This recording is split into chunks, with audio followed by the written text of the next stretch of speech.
Hi there, welcome to another episode of Tastings at Hemera Estate. As always, I'm Russell Cutting, the winemaker here, and today we're going to be talking about our 2017 Adelaide Hill Chardonnay. We are located in Barossa Valley, which really isn't conducive towards growing for most white varietals, with the exception of some of the more recent additions to the Australian portfolio like Fiano.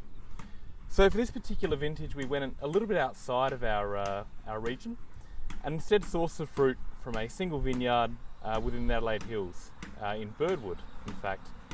One of the premium growing regions for Chardonnay. As a vintage, 2017 was cooler than average, which for us was quite a boon. It allowed us to really optimise the window in which to pick, maintain the really natural acidity within the fruit, and allow for flavour development to really reach its optimum level before we decided to pick. Once we brought it into the winery, we really decided to, because the fruit quality was so high, give it a bit of a laissez-faire treatment. That's to say, let the wine make itself. We crushed the fruit and then pressed it immediately to oak, in this case a combination of new and old French.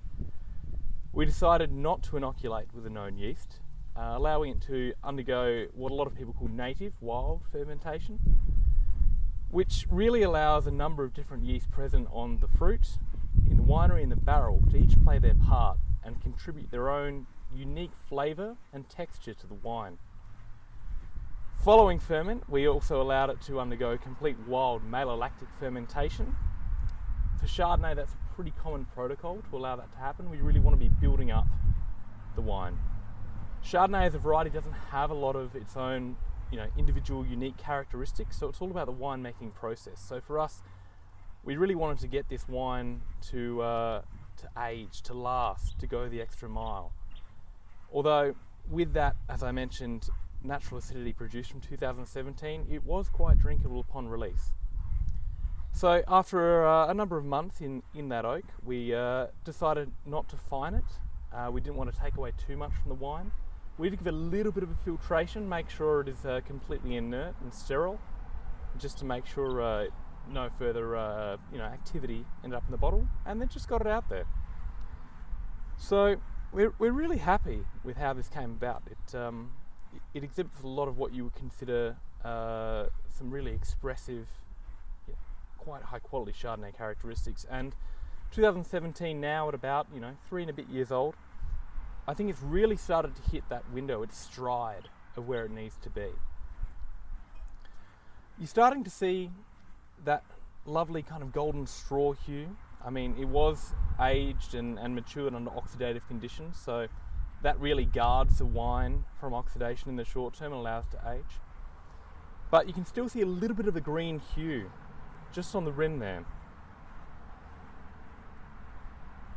On the nose, you're really starting to see a lot of that typical peach, nectarine, white stone fruit, but also because we did a fairly regimental batonnage procedure, a lot of that almost brioche yeast or autolysis-like characteristics, a little bit of that almost nutty, chewy cashew.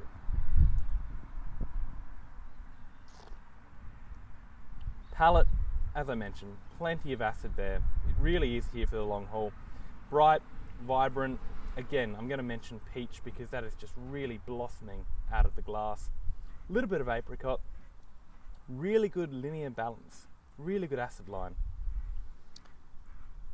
I could drink this today and I'd probably be pairing it with some sort of shellfish or even, a little bit of tuna belly. But you could put this down quite happily for another 5 or so years, after which I'd be pairing it with a nice strong bitey cheese. Personally for me, a little bit of blue, but a smoked cheddar would do the same. Overall, really excellent pedigree, really excellent example of an Adelaide Hill Chardonnay, and I really can't wait to produce another example. So that's our 2017 Adelaide Hill Chardonnay. Hope you enjoyed as much as I do, and I'll see you next time.